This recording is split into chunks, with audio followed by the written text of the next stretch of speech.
Olá, pessoal. Vamos então para a nossa aula de hoje. Hoje nós iremos falar um pouquinho sobre a hiperatividade, o acidente vascular encefálico, a doença de Alzheimer, a hipertensão e o diabetes. Então, nós vamos iniciar aqui na hiperatividade, que também é chamada de TDAH, e a cada conteúdo eu vou colocar um videozinho para enfatizar todos os conhecimentos que forem repassados. Então, a hiperatividade, ela também pode ser denominada como TDAH, que é o transtorno de déficit de atenção e hiperatividade. É um quadro clínico, que acomete a região cerebral, onde a gente consegue identificar no paciente alguns sinais, como, por exemplo, a criança ela é muito desatenta aos detalhes, passa despercebido justamente por esse motivo dela ter um déficit de atenção, e por ela ser bastante também hiperativa, ela acaba fazendo as coisas no impulso e não consegue ver os detalhes. Essa criança tem um problema em manter a atenção, que é justamente esse déficit de atenção que a gente percebe. Então, a criança ela começa a fazer alguma atividade, de repente ela para de fazer essa atividade ou fica viajando no seu mundo ali. Ela se perde naquilo que ela estava fazendo. Aparenta não escutar quando lhe conduzem a palavra, não porque a criança queira, mas justamente por essa questão dela estar ali naquele mundo dela, viajando, e às vezes está tão desatenta que ela não consegue perceber que tem alguém falando com ela. Então, é muito importante saber diferenciar, saber quando a criança ela está realmente desatenta e não está ouvindo o que você está falando. Essa criança ela tem dificuldade de seguir instruções, justamente por essa questão de não conseguir gravar muita coisa, por esse déficit de atenção. Às vezes você vai falar alguma coisa para ela fazer, vários passos, e acaba que ela se perde ali em algum daqueles passos. Então, é importante ali para a criança, no momento da explicação, tentar mostrar e falar passo por passo, para ela justamente não se perder. Justamente pela hiperatividade, que é o aumento da atividade, essa criança ela fica inquieta com as mãos e com os pés. Pode ser também que ela fique andando de um lado para o outro, e ela fala também excessivamente. Uma questão também que essa criança que tem TDAH, ela apresenta, é que às vezes, tem algumas pessoas conversando, algumas pessoas se comunicando, tendo algum contato, e essa criança acaba, vamos dizer de uma forma mais grosseira, intrometendo ali naquele assunto, atrapalhando mesmo aquele contato que outras pessoas estão tendo. Então, elas não têm essa noção, é um transtorno que delimita aí a questão da atenção, e justamente por ela ser hiperativa, ela tem esses comportamentos.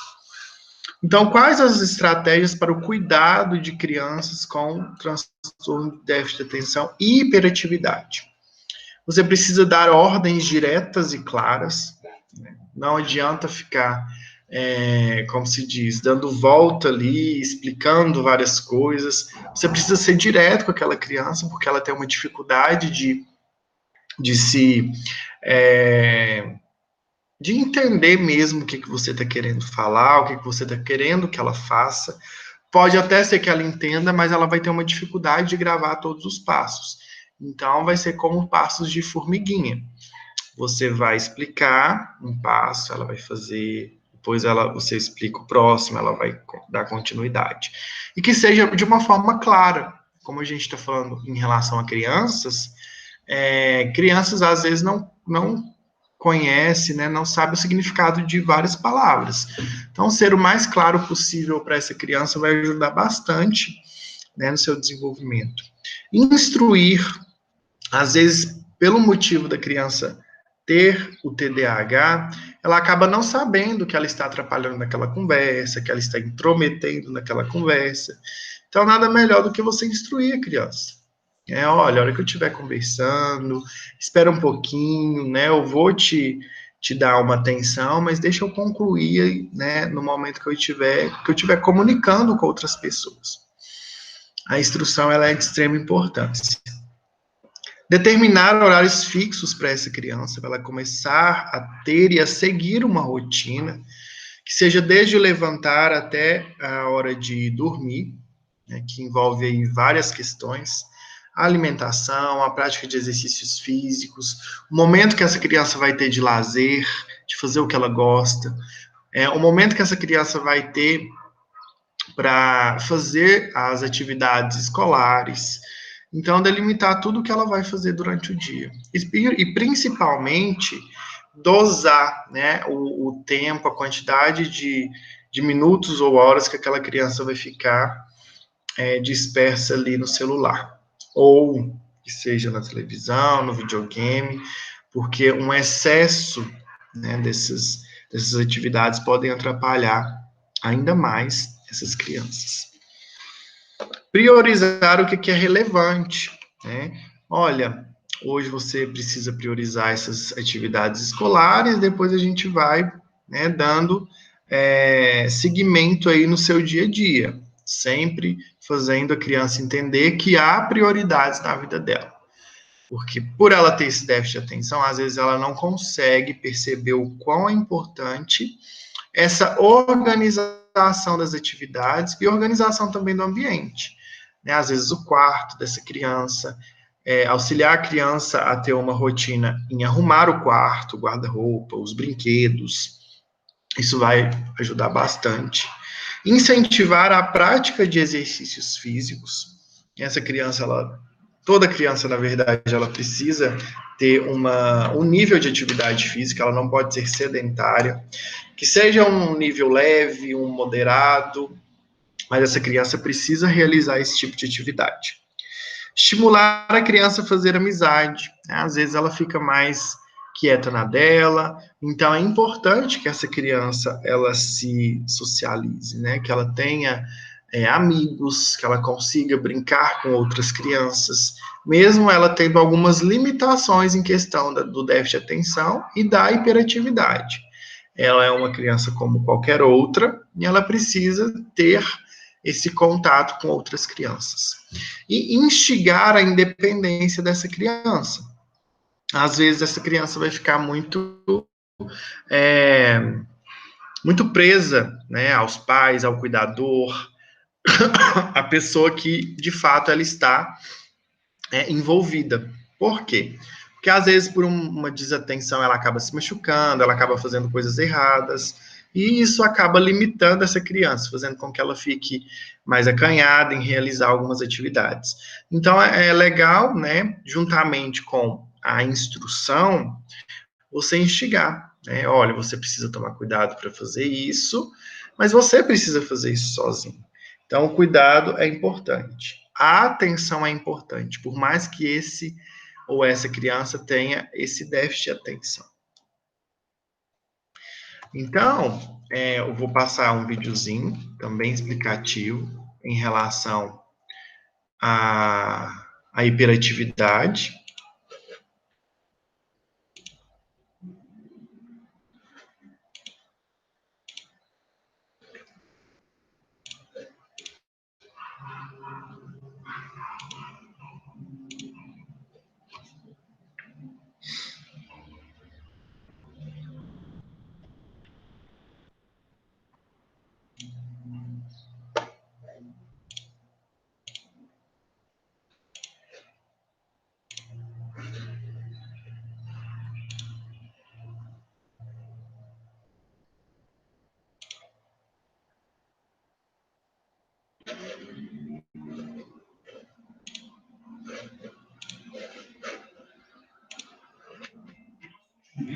Falando sobre como a atenção é uma capacidade cognitiva fundamental dos nossos cérebros. Se eu não viu o videogame, eu já vi esse tipo de coisa. As pessoas mais atentas de modo geral. Quantas pessoas são bem desatentas?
Então a gente percebe, né, o quanto é importante entender que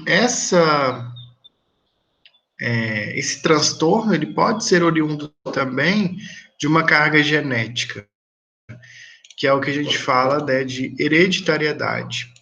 Então, se as pessoas, né, que possuem esse transtorno, pode ser que os filhos, os netos também venham a desenvolver o transtorno de déficit de atenção e hiperatividade.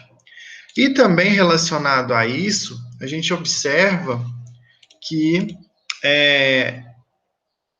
tem o aparecimento dos sintomas na fase infantil, né? E que esses sintomas, eles vão dando uma amenizada no decorrer da idade, né? Na fase adulta, esses sintomas vão diminuindo. E sobre o medicamento que também foi falado, que é a Ritalina. A Ritalina é bem utilizada e muito utilizada para crianças que têm esse transtorno, porque é importante que ela consiga fazer o tratamento de forma adequada, realmente para evitar aqueles problemas que foram mencionados no vídeo, que é em relação a problemas mesmo, né, cognitivos da criança ela não conseguir ter um estudo, não conseguir concluir os estudos.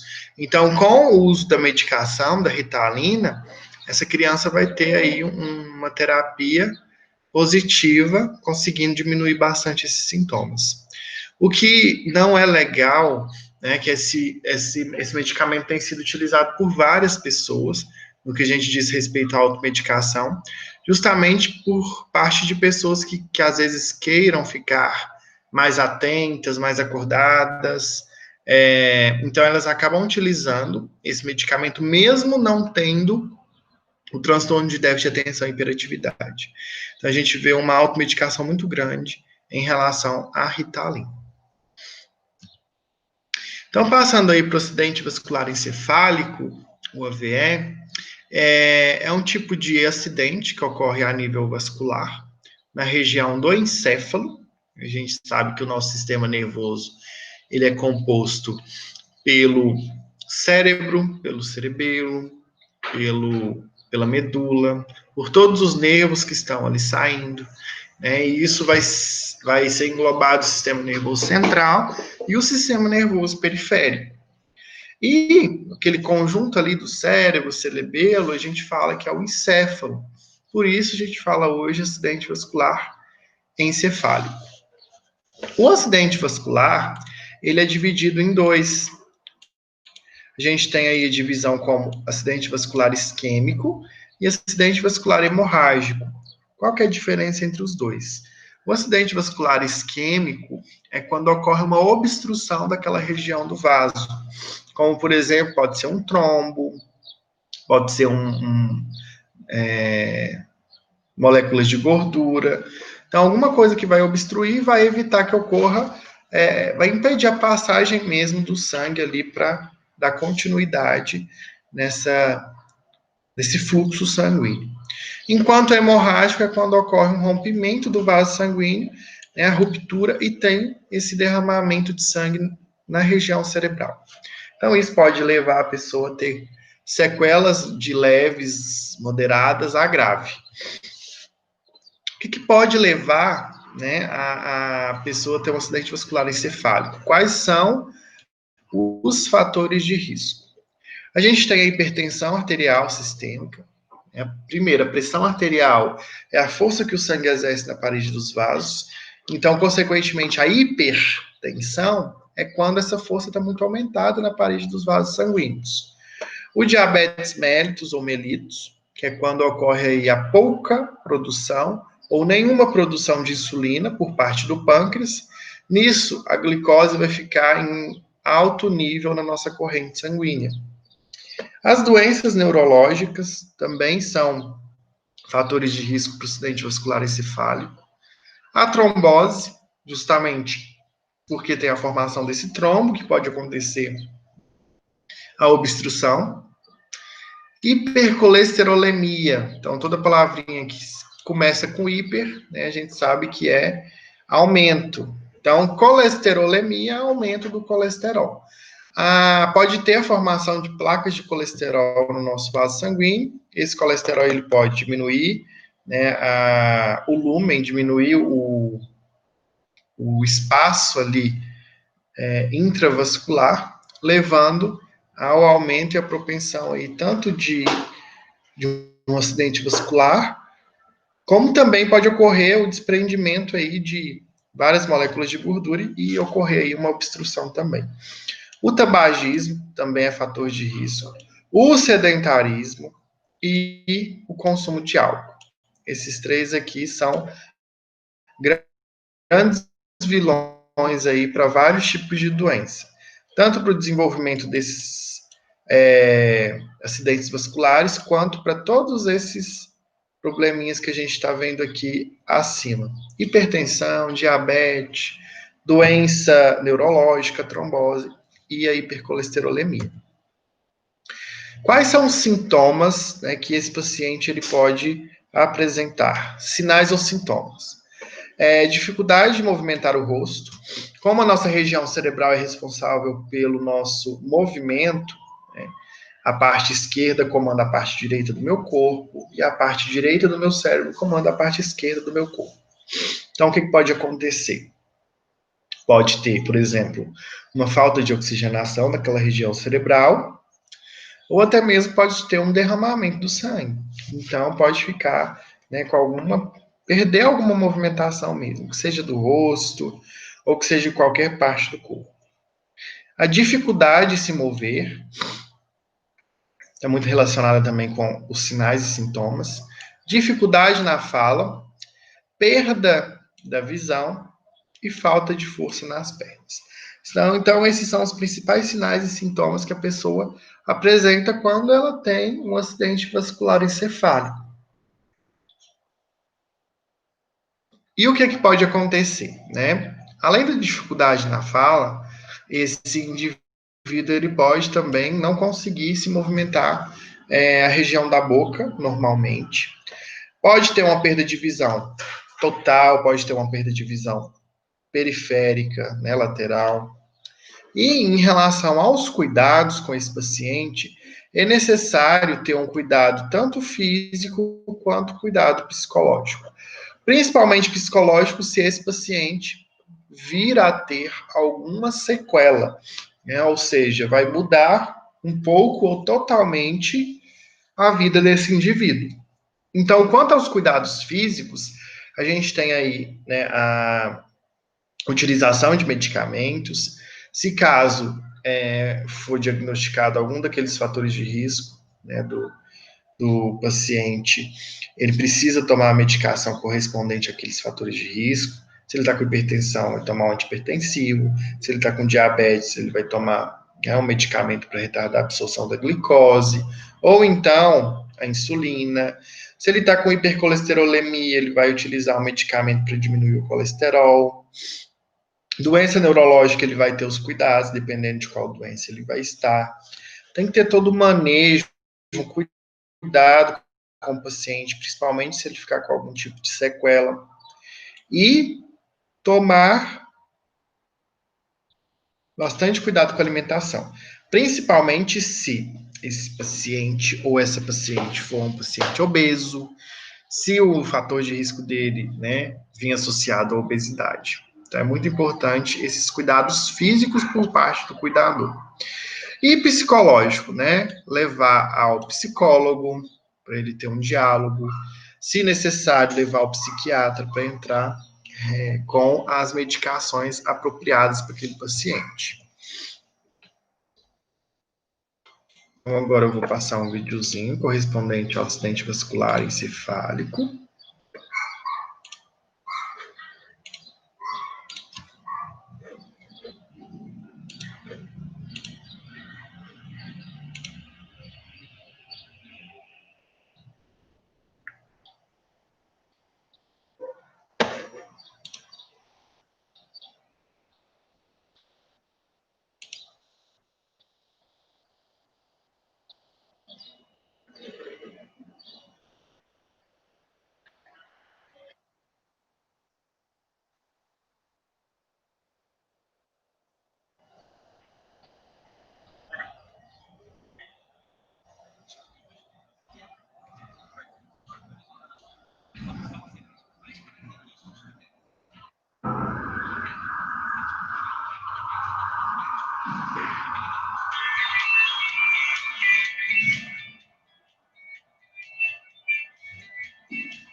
Então é importante da gente perceber nesse vídeo, né, a relação em que ele fala que o acidente vascular hemorrágico ele é mais prejudicial em relação ao acidente vascular isquêmico.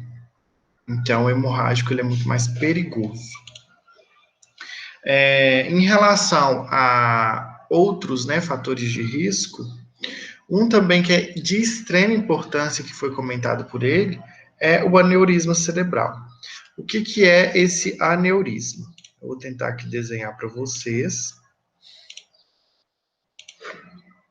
Então, aqui a gente tem um vaso sanguíneo. E dentro do vaso sanguíneo vai percorrer todo o sangue, né? Então, se a pessoa for hipertensa, a força que esse sangue bate para passar aqui entre as artérias e veias vai ser mais forte. O que acontece? Pode haver a formação de um saquinho, de uma bolinha de sangue. Então, aqui, a parede do vaso vai dilatar e aqui vai ter a formação dessa bolinha de sangue. Essa bolinha de sangue ela é muito frágil, então qualquer coisa, né, pode acontecer a ruptura dessa bolha de sangue e ter aí um acidente vascular encefálico, né, que a gente considera como hemorrágico. Então, ela é bem prejudicial. Tem pessoas quando tem um aneurisma cerebral, lembrando que o aneurisma, ele pode dar em qualquer região do corpo, né? Porque ele acomete os vasos sanguíneos. Então, a gente tem vaso sanguíneo por todo o nosso corpo. Então, quando acontece isso, a pessoa, né, quando tem a ruptura desse aneurisma, dependendo aí do grau, a pessoa ela entra em óbito no momento, ela pode ter algumas sequelas. Pode não ir a óbito, mas pode ter algumas sequelas. Então, é muito importante que, assim que o paciente tiver tido sinais de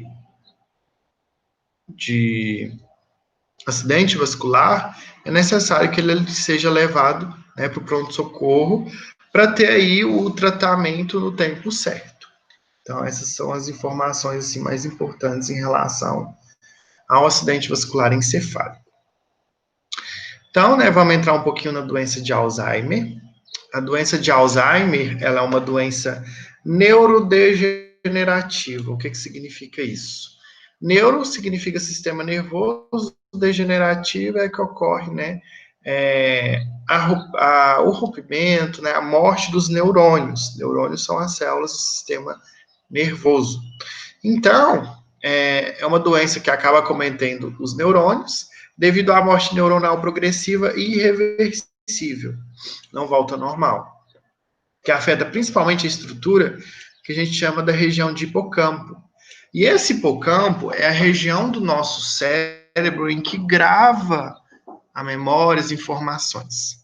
Então, o Alzheimer, ele apresenta 3 estágios. O estágio inicial, o intermediário e o grave. O estágio inicial, a pessoa tem lapsos na memória recente, tem mudanças de comportamento, o senso de direção comprometido, ele fica um pouco mais agressivo, tem dificuldade em fixar informações novas, né, informações recentes, e ele acaba ficando mais teimoso em coisas que realmente não podem acontecer. Então, essa é a fase inicial do Alzheimer. A fase intermediária, né, do meio, é uma perda de memória que se intensifica, repetição infinita de informações. Esse paciente ele vai ficar falando várias coisas, repetindo. O estranhamento constante da própria casa e dos pertences, podendo, né, chegar até um estranhamento mesmo das pessoas, dos parentes. Alternância de momentos de lucidez e confusão mental, estresse psicológico e depressão, agressividade quando é contrariado, começa a dependência física, né? Algumas atividades já se tornam aí perigosas para esse tipo de paciente. E o vocabulário, ele acaba esquecendo de certas palavras.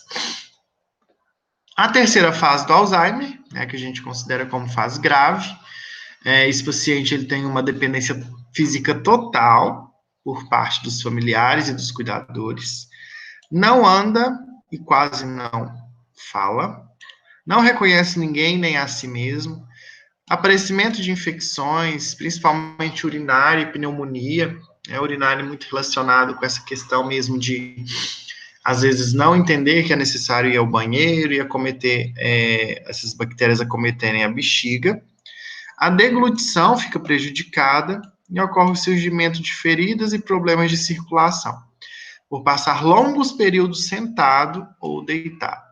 Então, aqui é muito importante essa troca, né, de postura do paciente para evitar tanto problemas de circulação, quanto feridas e úlceras de pressão.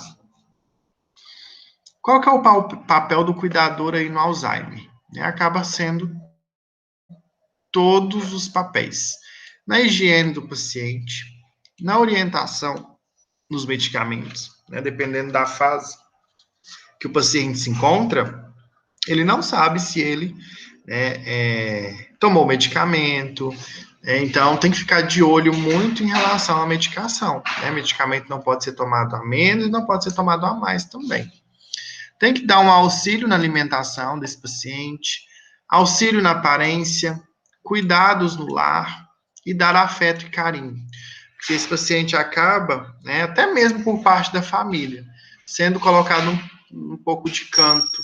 É muito importante esse paciente ele ter um total apoio, porque ele acaba tendo uma mudança da rotina, uma mudança cognitiva, uma mudança de humor. Então é necessário ter pessoas ali próximo para ter ali, para dar carinho e amor para esse tipo de paciente. Né? Muitas pessoas ficam questionando, mas né, o paciente ele tem uma perda aí de memória, porém ele fica lembrando das coisas do passado. Então, eu vou explicar para vocês o porquê que acontece isso. Quando a gente nasce, a gente tem trilhões de neurônios. Né? Neurônios são essas células que são responsáveis por nos manter, né, a nossa memória ok, por gravar as informações. Então, o que acontece? Quando a pessoa nasce, ela está na fase, né, infantil, na infância, ela grava mais essas memórias que aconteceu na infância, porque tem trilhões de neurônios. No decorrer da vida, vai, né, tendo a morte desses neurônios, por isso que é neurodegenerativo.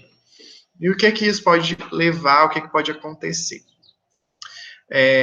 Quando esse paciente ele chega na fase aí do Alzheimer, seja na fase inicial, a partir ali dos 40, 45 anos, 50, ele começa a perder a memória de curto prazo, né?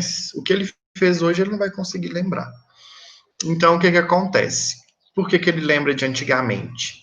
Ele lembra de tudo não, mas de boa parte do que ele passou na infância. Ele lembra das pessoas que eram mais velhas que ele. Ele começa a querer brincar de carrinho, de boneca, de algum outro tipo de brinquedo que na infância ele acabou brincando, justamente porque lá na região do hipocampo ainda tem esse tipo de memória gravado. Agora, na fase adulta, e principalmente na fase em que ele se encontra, ele não consegue ter essa gravação na memória. Por isso que esses pacientes têm, né, essa questão. Eles lembram muito do passado. Então, né, o cuidador em relação também aos cuidados, priorizar bastante a parte de lazer desse paciente. Deixar esse dia desse paciente mais alegre, mais tranquilo. E como fazer isso? Ver realmente o que o paciente gosta de fazer, o que ele lembra, né, que aconteceu lá na infância dele.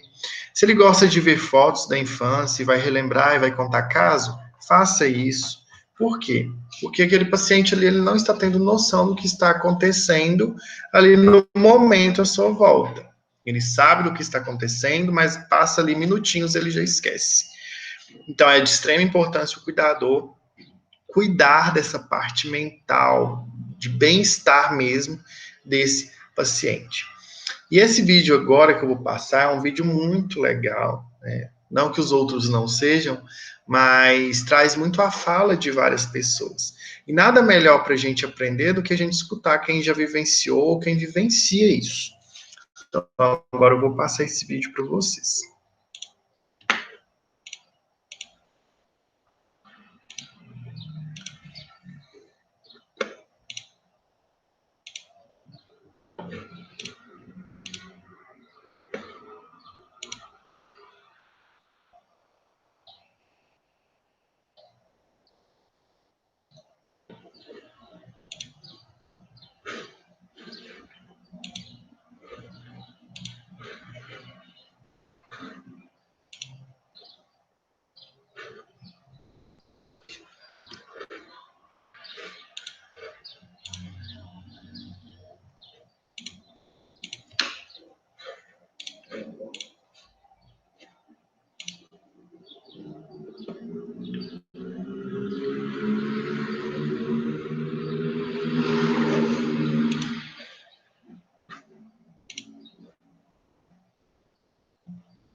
Então, nós vemos nesse vídeo quão é importante, né, a família estar inserida ali nesse tratamento do paciente, seja, né, em casa, seja em alguma casa de apoio, porque, como foi mesmo dito, né, eles têm essas ações involuntárias, eles não sabem o que eles estão fazendo, né, eles não sabem que eles estão esquecendo ali determinados assuntos e coisas.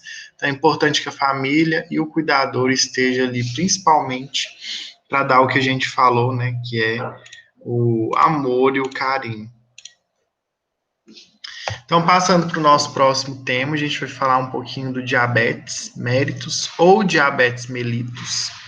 O diabetes, ele pode ser tanto do tipo 1 quanto do tipo 2 e pode ser também considerado como diabetes gestacional.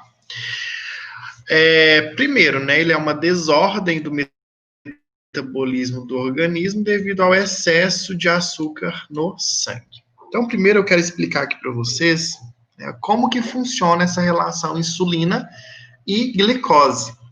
Então, aqui a gente está vendo essa estrutura, que é o pâncreas. O pâncreas tem nada mais, né, do que a função de produzir insulina. Insulina é um hormônio, e esse hormônio tem a função de se ligar na célula e fazer com que a glicose entre para dentro da célula. Mas qual que é a função da glicose para dentro da célula? Quando a gente tem uma alimentação, né, a gente acaba alimentando fontes de carboidrato. Seja numa alimentação mais pobre de carboidrato, né, low carb, ou seja numa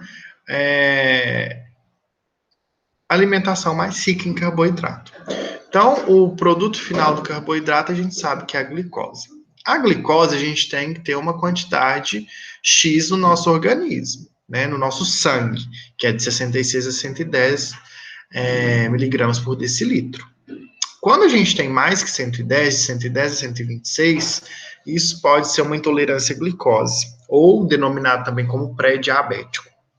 E quando é mais que 126, já pode ser determinado como diabético, lógico, com vários exames realizados também para confirmar. Então, essa glicose que a gente acaba tendo aí da alimentação, como que ela deve ser utilizada? Ela precisa entrar para dentro da célula, porque a célula precisa exercer as suas funções, seja a célula do olho, da visão, seja a célula muscular, seja a célula da nossa pele, nosso coração, de todos os nossos órgãos. Então, a glicose é de extrema importância para utilização de energia por meio dela. O que acontece? Quando a pessoa ela não tem a produção dessa insulina ou pouco produção da insulina, não tem ali um responsável por abrir esses canais de glicose e a glicose entra para a célula. Então, por isso que a glicose fica, né, numa quantidade maior na nossa corrente sanguínea e acaba a gente tendo uma hiperglicemia, que é o aumento da glicose na corrente sanguínea. E isso pode levar a prejuízo. Por quê? Porque não vai entrar glicose para dentro da célula. Então, as células vão ficar enfraquecidas, podendo, né, morrer. Então, por isso que às vezes a pessoa tem uma perda de visão, ou fica com uma visão muito embaçada, podendo ter um desenvolvimento da cegueira noturna, que é a dificuldade de enxergar, né, durante a noite. A pessoa começa a ter uma fraqueza muscular, começa a ter cãibra, fadiga muscular. Enfim, o diabético acaba tendo várias partes do corpo comprometidas. E em relação à diferenciação do tipo de diabetes, né, a gente tem o tipo de diabetes 1, que ela comete mais crianças e adolescentes, e é aí pelo fato da ausência de insulina, ou seja, o pâncreas não produz insulina. Já no diabetes do tipo 2, geralmente acomete os idosos e é por uma falta parcial. Vamos supor que o pâncreas tem que produzir X insulina, ele consegue produzir metade que isso. Então, acaba tendo uma resistência à insulina e também tendo, né, os mesmos sintomas. Já o diabetes gestacional é quando ocorre esse desenvolvimento de diabetes durante a gestação. Pode ser que a gestante, depois que ela tem um parto, melhore, pode ser que ela continue diabética. E qual que é o tratamento, então, né, do diabetes? O diabetes ele tem um tratamento tanto em relação à insulina, quanto em relação a medicamentos que vão retardar a absorção dessa glicose, né, que é oriunda aí através dos carboidratos. Esses pacientes eles vão precisar aí ter muito cuidado em relação à alimentação, praticar exercício físico. Por quê? Porque ele tem que diminuir essa quantidade de carboidrato que é ingerido, né? Tem que, se possível, fazer um acompanhamento com o nutricionista para balancear todos esses nutrientes que vão ser utilizados pelo paciente. Então, né, é necessária a aplicação da insulina. A insulina, a gente fala que ela é um injetável na região do tecido subcutâneo, que é a terceira camadinha da pele. Então, pode ser aplicado tanto na região abdominal, quanto na região dos braços, quanto na região do bumbum, que são as nádegas, e também pode ser administrado nas coxas. O próprio paciente ele consegue administrar essa insulina, porque a agulhinha ela é bem pequenininha, né? É ali o comprimento e o tamanho ele conseguir inserir no tecido subcutâneo. E é de extrema importância a utilização e aplicação dessa insulina, porque essa insulina né, cópia da insulina que é produzida pelo nosso pâncreas. Se o paciente ele utiliza essa insulina diariamente ou devido for prescrito para ele, né, dependendo aí do caso dele, ele vai ter uma melhora muito boa dos sinais e dos sintomas desse diabetes.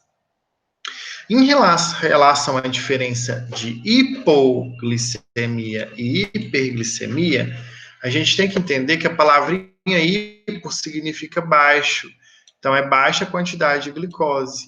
A hiper significa alta, então é a alta quantidade de glicose.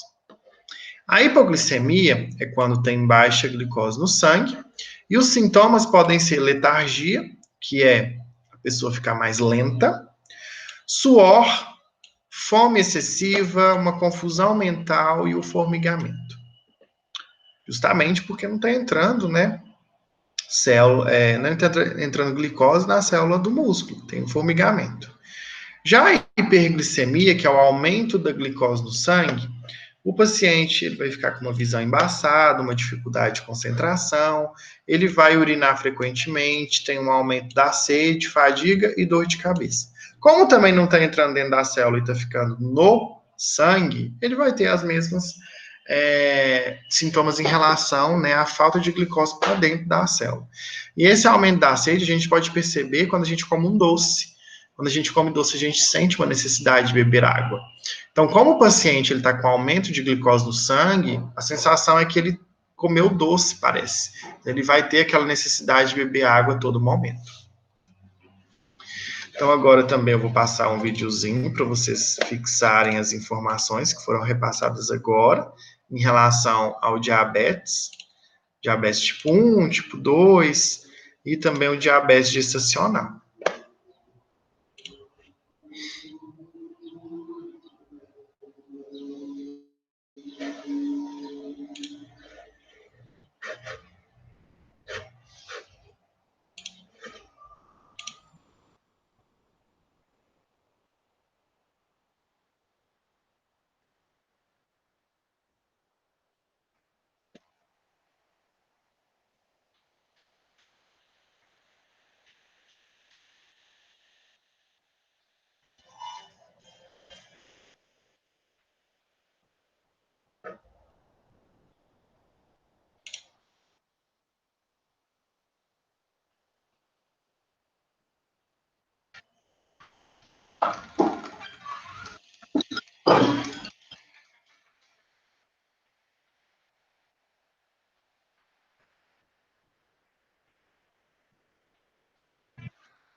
Para a gente, então, finalizar nosso conteúdo de hoje, vamos ver um pouquinho sobre a hipertensão arterial sistêmica, né, que é o aumento da força que o sangue exerce na parede dos vasos sanguíneos. Como eu comentei no início da aula, a gente tem o vaso sanguíneo. O sangue, ele passa por uma direção, né, que a gente chama de fluxo sanguíneo. Isso a gente chama de pressão, pressão sanguínea. E o que acontece? A força em que esse sangue está batendo na parede dos vasos é que é denominado de pressão. Quando essa força está aumentada, a gente denomina como hipertensão arterial sistêmica. Então, a gente hoje vai ver, né, um vídeo bem ilustrativo de como ocorre, como a gente afere essa pressão arterial. Mas antes, né, de a gente passar para esse vídeo, eu quero explicar algumas coisinhas que são muito importantes para vocês. Logo depois eu passo o vídeo e a gente finaliza a aula. A hipertensão, né, ela pode ter causas tanto hereditárias quanto causas externas, que são ambientais, estilo de vida, como alimentação, a falta de exercício físico, um estresse aumentado, a falta de uma qualidade de sono, não ter um lazer, tudo isso acomete e pode levar a gente a ter um aumento, né, da pressão, que é a hipertensão arterial sistêmica. É muito importante que a gente tenha em mente que o valor da pressão arterial ideal é 12/8. A gente sabe que tem um limite, que é 13/9. 14/9 ou mais que isso já é considerado como, né, uma pressão arterial aumentada. E só vai ser diagnosticado como hipertenso aquele paciente em que ele fizer a aferição de pressão mais de 3 vezes e der esse valor, 14/9 ou mais que isso, ou então ele for orientado, né, a fazer o exame MAPA, que é o mapeamento ambulatorial da pressão arterial, que é um exame onde esse paciente ele fica, né, 24 horas com o aparelho de pressão, onde ele tem mais de 100 medições. Tem medições de 15 em 15 minutos durante o dia e 30 em 30 minutos durante a noite, para justamente avaliar essa variação de pressão desse paciente. E é muito importante que o paciente anote todos esses valores, na verdade, anote o que ele estava fazendo quando ocorreu ali a aferição da pressão. Se 6 horas da manhã ele estava fazendo uma caminhada, ele precisa anotar. Se 4 horas da tarde ele estava fazendo um exercício físico, ele precisa anotar. Porque lá o médico precisa saber que a pressão dele variou porque ele estava fazendo exercício físico. E a gente sabe que quando a gente alimenta, quando a gente faz exercício físico, essa pressão consequentemente vai aumentar. Enfim, no momento da aferição da pressão, que vocês vão ver através do vídeo, né, é necessário que a gente observe o paciente antes da aferição da pressão. A gente observe se ele está com as pernas descruzadas, porque o cruzamento das pernas favorece o aumento da pressão arterial. Se o paciente ele está ansioso ou nervoso, é necessário que ele acalme. E no momento que vai aferir a pressão arterial do paciente, ele precisa ficar em silêncio. Isso é observado no momento, e antes tem que ser feito algumas perguntas para o paciente. Se ele acabou de alimentar, se ele fez uma atividade física, se ele estava fumando, se ele estava bebendo bebida alcoólica. Porque se caso acontecer alguma coisa dessas coisas que eu acabei de falar, é necessário aguardar 30 minutos para ferir a pressão, né, do paciente. Por quê? Porque tudo isso aumenta um pouco a pressão dele. Então, é necessário informar o paciente sobre essas questões, para ter um resultado final correto. Então, fez três aferições em dias diferentes e deu 14/9 ou mais que isso, é importante orientar ou levar o paciente, né, ao cardiologista, para o cardiologista fazer exames como o MAPA, fazer um eletrocardiograma, para ver se de fato o paciente é hipertenso ou não. Então agora eu vou passar esse videozinho, né, que ensina de qual é a forma correta de fazer o processo de aferição da pressão arterial com aferidores de pressão manual.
Então, pessoal, a gente finaliza nossa aula aqui e eu aguardo vocês na próxima aula.